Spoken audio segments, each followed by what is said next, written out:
Hi, I'm Rob, N1NUG, and today I'm here at a gas station in Tolland, Connecticut, ready to kick off my epic East Coast POTA road trip. Well, I'm going to be stopping at a Hamfest too in Shelby, North Carolina. Now, I've never quite done anything like this before where I've taken off without my family and gone on a long road trip. This will be kind of the first time. And I figured I'd bring you along with me and share the experience. So you can see the car is pretty well loaded up behind me. I've probably got way more stuff than I need, but I figured it was better to have it than not have it. Now, I've brought along a fair amount of food with me so that I can minimize the amount of fast food and kind of eating out that I'm going to do. Now, I do plan to eat out a little bit, but most of my eating is probably going to be what's in here. Maybe not the most healthy stuff because I've packed some processed meats and things like that that won't spoil in case my ice in my cooler, melts down.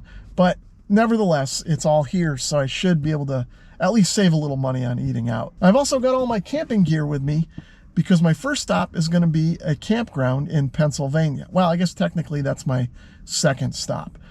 And that campground happens to be a POTA park. It's actually a twofer and technically a threefer if you walk to where the Appalachian Trail crosses through it, but more on that later. It's about 10 a.m. on a Thursday. I had to work a few hours this morning, but I've got the rest of the weekend off until Tuesday. It's Labor Day weekend. So I think it's time to hit the road.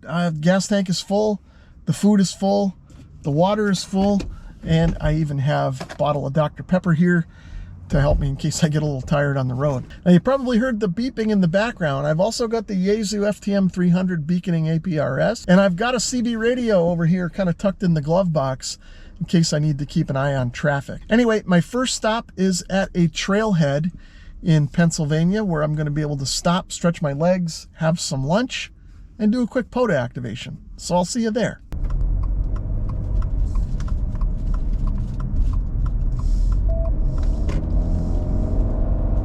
Yeah, New Hampshire to Maine.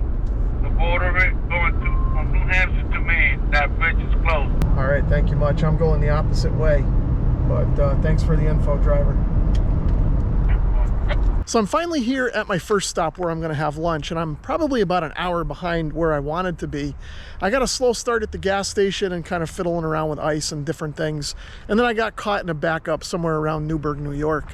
But either way, I'm here at the Delaware State Forest. This is the Egypt Meadow Lake trailhead, and I don't know if you can hear it or see it back there. I'm not even a quarter mile off I-84, so this was like right on the route. Perfect place to stop, and almost exactly halfway between home and the campground that I'm heading for later this evening. I think I've shown you this before, but if I haven't, I've got a hamstick mounted on my ditch light bracket over here on the driver's side. Right now I've got the 20-meter hamstick installed, and I don't drive with this on here, by the way. This is just for when I'm stopped. And then just over here temporarily on the passenger seat, I've got the FT891 set up, and I've got my tuner because I found the hamsticks work better with the tuner, since I'm always beating and banging and taking them off and putting them on motorcycles and whatever. They kind of go out of tune. So this just helps keep everything on track. Anyway, I've tuned around and I've heard a little bit of activity out there. It is a Thursday afternoon. There's probably still a lot of people at work, but I'm going to try and make a quick 10 and then hit the road and hopefully get down to Caledonia State Park before 6. I don't know how long it's going to take. There's probably going to be a lot of traffic in Harrisburg.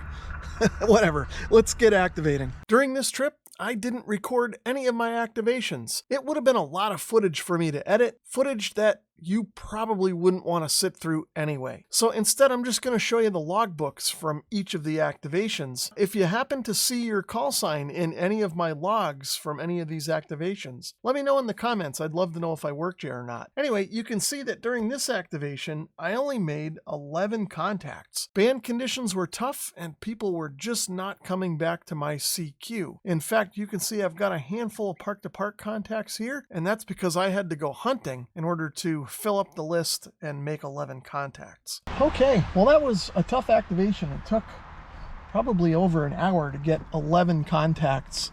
I had to do some hunting along the way to make that up. I got another 3 hours to go until I hit the campground, and that's where I can set up the real antenna. I'll show you in the next clip. I finally made it to the campsite. I'm probably about almost an hour later than I thought I was going to be when we last left the Delaware State Forest. Ran into some traffic, as you might expect, and a rainstorm, so that slowed everything down. But I'm here at the campsite now. It's about 7 o'clock, so it's not dark out yet, and I should be able to get everything set up. If you can see behind me, I've got a nice big site, and then over next to me is sort of an empty field over here. That's not a site. In fact, we're right across from the bathhouse, so what I think this is the septic area for the bathhouse. But what it's really going to be is a great place to set up my end-fed half-wave. So I want to do that before it gets dark, get my tent set up, and maybe make some food.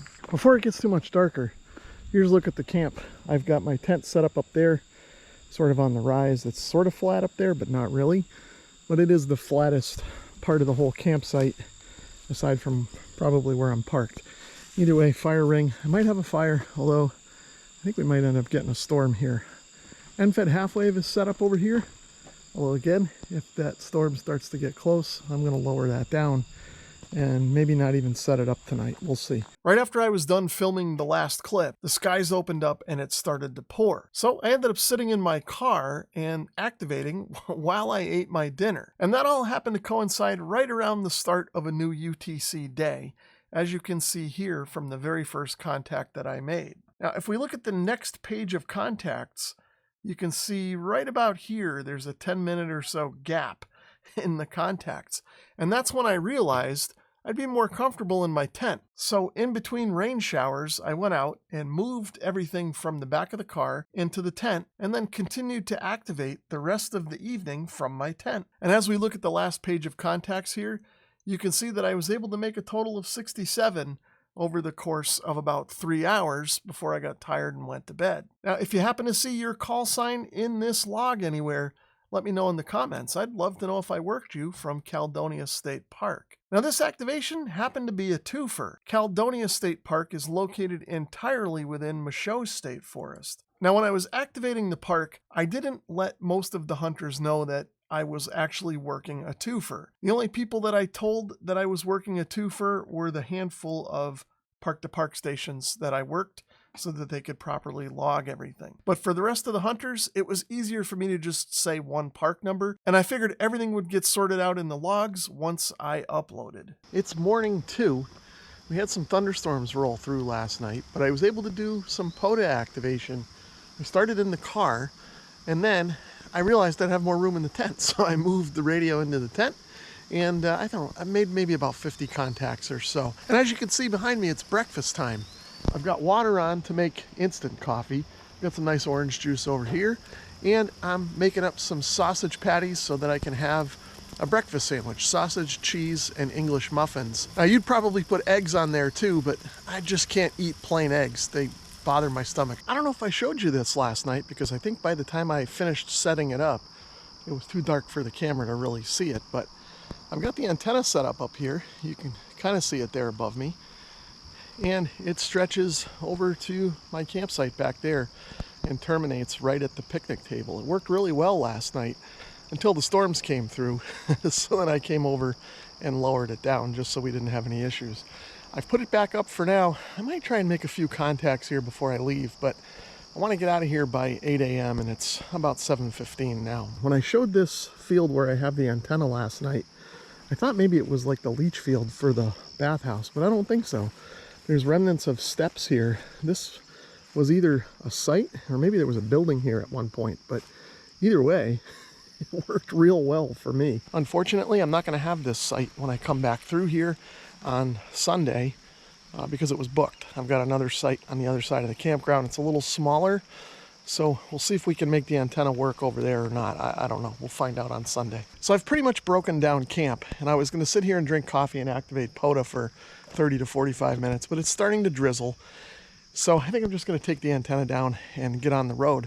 I do want to stop in about an hour and hit up Maryland just so we can get that one off the list. So I'll just do the POTA then. Now, usually when I go camping, I'm very conscious about packing up my gear properly, but because it's all soaking wet, I'm just going to lay it out in the back of the car here and hope that it dries a little bit as I'm driving. Although I'm willing to bet the windows are going to fog up quite a bit as I go along, but I guess we'll see.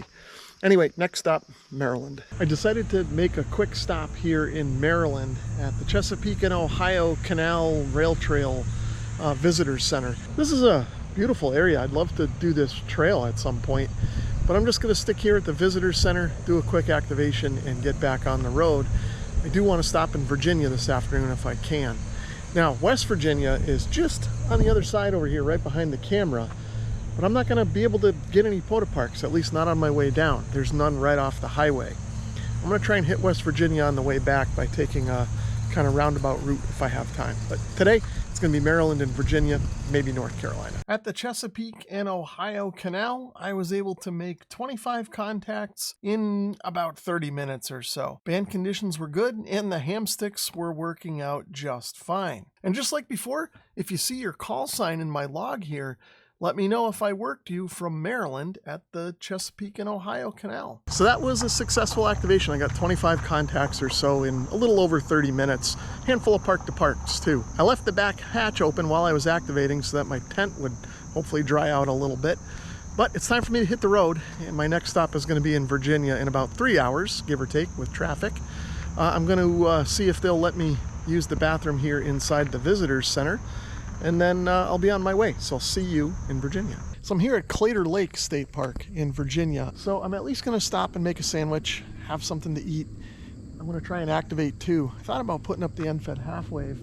It's a nice spot for it here, but there's storms in the area, so I don't want to have to just put it up and then take it right down again. So I think when I activate, I'll just stick with the ham sticks for now. So I made myself a sandwich, and I decided to walk down to the water here.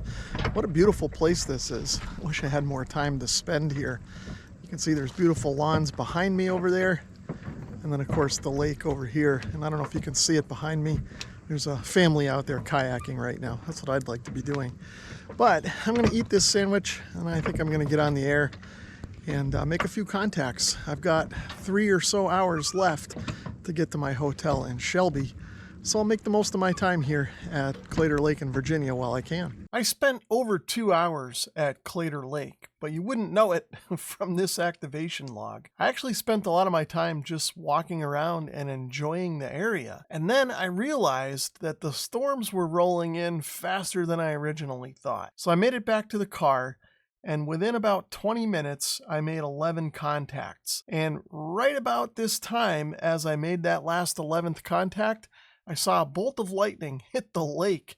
Hopefully those kayakers made it back to shore in time. Also at this time, my Bioenno battery finally died. Now, I had another battery with me. It would have been a pain in the neck to try and swap it in the rain. So despite the fact that this was probably my favorite park of the whole trip, I decided to just get back on the road and get to North Carolina. If you were one of the stations that was able to work me before I had to cut my activation short, let me know in the comments. I was able to make 11 contacts, but it's starting to storm out here now, and my battery just died, my Bioenno. So I think that's a wrap. I'm gonna pull the antenna off. Next stop is my hotel in Shelby. I'll see you there. So I made it to my hotel room. I'm at the Hampton Inn here in Shelby. It's about 7:15 p.m. I've been on the road all day. I'm tired. So what I think I'm gonna do is grab some stuff out of the car, make some food here in the room as best I can. Obviously can't bring my propane stove in here and cook. So I'll use some of the other food that I have and take a shower and just kind of rest up and hit the Hamfest tomorrow.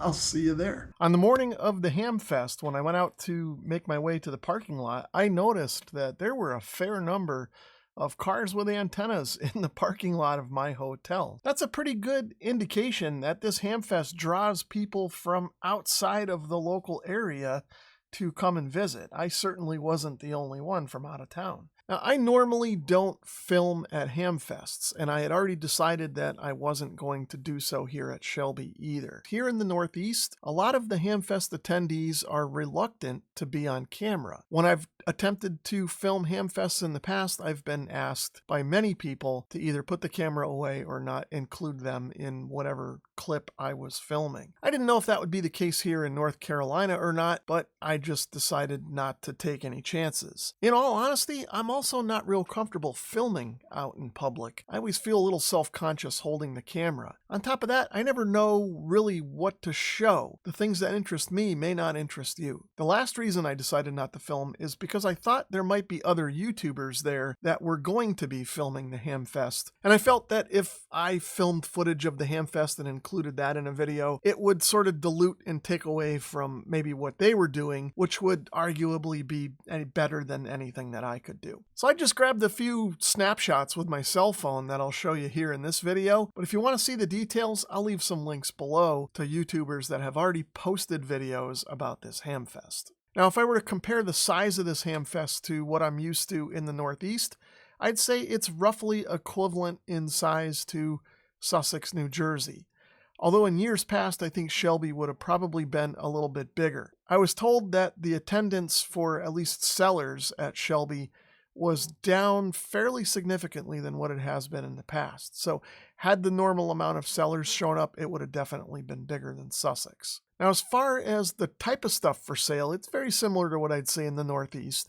There was a good mix of boat anchors and modern equipment, computer equipment, and even a couple of commercial sellers. The one thing that I felt was a little bit more prevalent at Shelby than what I'd see in the Northeast is that there seemed to be more CB equipment here at Shelby. Although I will say that the CB equipment at Shelby was priced a little bit higher than the CB equipment I'd see in the Northeast. But nevertheless, it's great to see it here at the Hamfest. Especially for new hams that are interested in learning how to tinker with radios, but don't want to make a huge investment in something that they might break. There were a few things that caught my eye at the Hamfest, one of which was the famous Porcupine Prius. I think we've all seen pictures of this car posted as a meme in ham radio forums online, and we've probably all shown it to our significant others to point out that somebody out there is worse than us when it comes to antennas on our vehicle. I also spent some time listening to, I guess I'll call it a dissertation, about operating on 630 meters with fairly common and easy to build equipment. You can see I took some photos of this gentleman's antenna, and there's more information online about what he's doing and how he's constructed all of this stuff to get on 630 meters. I know this is something that I've wanted to kind of tackle when I get some time. If you're interested in it, check out the links in the description below. Now, it's not ham radio related, but this Gamewell fire alarm pull station caught my eye since I used to work at the factory where these things are made in southern Connecticut. I spent some time talking to the owner about this and how it was restored, and shared some information about how these things are still made with the original tooling by specially trained technicians in the factory here in Connecticut. I also got my first close-up look at a Cybertruck here at the Hamfest. I've seen them on the roads, but never been up close to one. I'm honestly still not impressed. So I think I spent about 4 hours at the Hamfest walking around, browsing at all the old stuff, talking to people, and just having a good time. Now, I didn't end up buying anything, and that's mostly because I've already got a handful of projects on the bench that I haven't gotten around to showing you yet, and I really didn't need any more. Anyway, I had a good time at the Hamfest, but it was time to head out. My original plan was to meet up with one of my sisters that moved down to this area a couple of years back, but she happened to be out of town. So I went and did some POTA instead. So I spent the morning at the Shelby Hamfest, and what a great Hamfest it was. Now, people tell me the attendance was down just a little bit from what it normally was, but it seemed like a pretty good event to me. Now, I didn't end up buying anything while I was there, partly because my car is kind of full with camping gear, but also because I don't really need any more projects. I've got enough on deck for you to watch in the future, so I just didn't end up getting anything. But I did meet a few people, so thanks for shaking my hand, especially Eric from Farpoint Farms. He's got a great channel. If you haven't seen it, check it out. He does a little bit of everything, kind of like I do. So it was great to finally shake his hand and spend some time just kind of talking with him. Now, the original plan was that I was going to meet my sister, who kind of lives in the area after the Hamfest. But she's out of town this weekend, of course, since I'm here. So I've decided to do a little bit of POTA. So I'm now actually in South Carolina, not too far from Shelby, maybe about 20 minutes, at Kings Mountain State Park. So I'm going to try and activate it. So I took a quick walk up to the visitor center that's back there, and it looks like they have guided tours of the battlefield, or you can walk it yourself, I guess. But either way, I don't have enough time to really explore here. This is a place I'd love to take my family, but I think I'm just going to do a quick activation and be on my way. And it looks like this is actually two parks. This is the national park here, and then if you continue on the road, it goes into a state park. But either way, let's see how many contacts I can make. Again, Hamstick Mobile. My first contact from Kings Mountain National Military Park was none other than Don, W1FYG, who was doing a park here in Connecticut. It was kind of cool to work a sort of home station from down in South Carolina. And then I got 25 more contacts along the way in about, I don't know, 25 or 30 minutes or so here. So pretty quick activation. If you see your call sign in the log, let me know down below. So I ended up making 24 or 25 contacts. I didn't have my recorder going again because I keep losing it, but I'll post my log here so you can see the stations I worked. It's about 2 o'clock, a little bit before 2. I don't know if we're going to get storms again, but given my track record on this trip, I'm going to try and pack up and head up to North Carolina so I can activate a park that's about 12 miles away from here before we get rained on. And if it doesn't rain, I think I'm going to try and stay there for a little while. To get to the park in North Carolina that I wanted to get to, I had to pass through the Kings Mountain State Park. So I figured I might as well pull over here on the side of the road and activate it while I'm here. Here's my log from Kings Mountain State Park, just a few miles away from where I was at the National Military Park. You can see that I made about 16 contacts in, about 15 minutes or so. So an even quicker activation than the previous one. But this was my plan. I just wanted to do a quick activation here since I was just sort of passing through. I really wanted to save the time for Crowder's Mountain State Park in North Carolina, which we're going to hit next. If you see your call sign here in the log from Kings Mountain State Park, let me know below. So I got 16 quick contacts here just to get this park activated since it's next to the other one and on the way to Crowder's Mountain in North Carolina where I plan to stay for a little while. I'll see you there. So just a few miles away from where we were at Kings Mountain, South Carolina is Crowder's Mountain State Park in North Carolina. I've come to this picnic grove here. Nobody's around, which is kind of weird because it's Labor Day weekend and it's Saturday. But I think I might grab one of these picnic tables and set up over there instead of operating from the car like I have been the rest of this trip. There may be storms coming, but I think they're a couple hours out. So I think I'm even going to set up the unfed half wave. I'm going to check it out and see if I can make it work. There are a lot of trees here, so it might not. I've got an almost perfect setup here at this picnic grove. Again, nobody's around, at least right now. I've got this whole place to myself. Now I'll set my radio up in just a minute on this picnic table and get on the air. But let me show you how I've got the antenna set up. The antenna itself is my Reliance Antennas bug out 40 meter end fed half wave. You can see I've got it tied off to my canopy pole. That's just loosely tied to this tree. And then I've got the wire going over here to my jacklight pole. I don't know how well you can see it, but the jacklight pole is just propped up and leaning against the dead branch in this pine tree, and the antenna wire goes back over there to the picnic table. It's hot out here, but I think I'm going to just sit here and try and enjoy an activation instead of being cooped up in the car like I have been for the last 3 days. Here's my log from Crowder's Mountain State Park. Just like before, if you happen to see your call sign in the list here somewhere, let me know. Love to know if we worked during this activation. But you can see I made 68 contacts here in total over the course of, well, I guess it was less than 2 hours. Band conditions were pretty good. And of course I had the end-fed half wave set up, so we had a decent antenna and a nice quiet place to activate from. So it was definitely a successful activation. So I got about 68 contacts in a little over an hour and a half. So pretty good activation. This is a really nice quiet park. There's been 1 or 2 cars come through, and that's about it. I'd stay longer, but it's getting to be dinner time. I'm hungry, so I'm going to go find something to eat and pack everything up and get ready to hit the road north tomorrow. Hopefully I can catch West Virginia. It's not an easy one on my route, but if there's time, I'm going to be able to take a detour and pick that state up too. I'll see you either in West Virginia or Pennsylvania in the next clip. We'll find out together. As you can see behind me, I didn't make it to West Virginia. I didn't even camp in Pennsylvania last night. I got to Chambersburg, which is right about where the campground is, and I just was feeling like I needed to get home. My wife had told me one of the sinks had clogged. I knew the lawn needed to be mowed, so I said I'm just gonna drive through and get home. Now, I did miss out on my opportunity to activate West Virginia. I'm not sure when I'm ever gonna get down there again, but that was kind of a little out of the way anyway, and even with camping in Pennsylvania, it was going to put me into the campground kind of late. So that was a little bit of a stretch even from the beginning. But despite that, it was a fun trip. I had a lot of fun just kind of being by myself on the road, doing a little camping. Got to meet some people at the Hamfest, got some states activated on POTA, and just was generally outside and in the air. Well, except when I was in the car on the road, obviously. Now, you're probably wondering if I would do something like this again. And I think the answer is maybe. If I did it again, I'd like to have my family with me. I think we'd all have a ton of fun with it. And the other thing I wouldn't do is drive straight through for 15 hours like I did yesterday.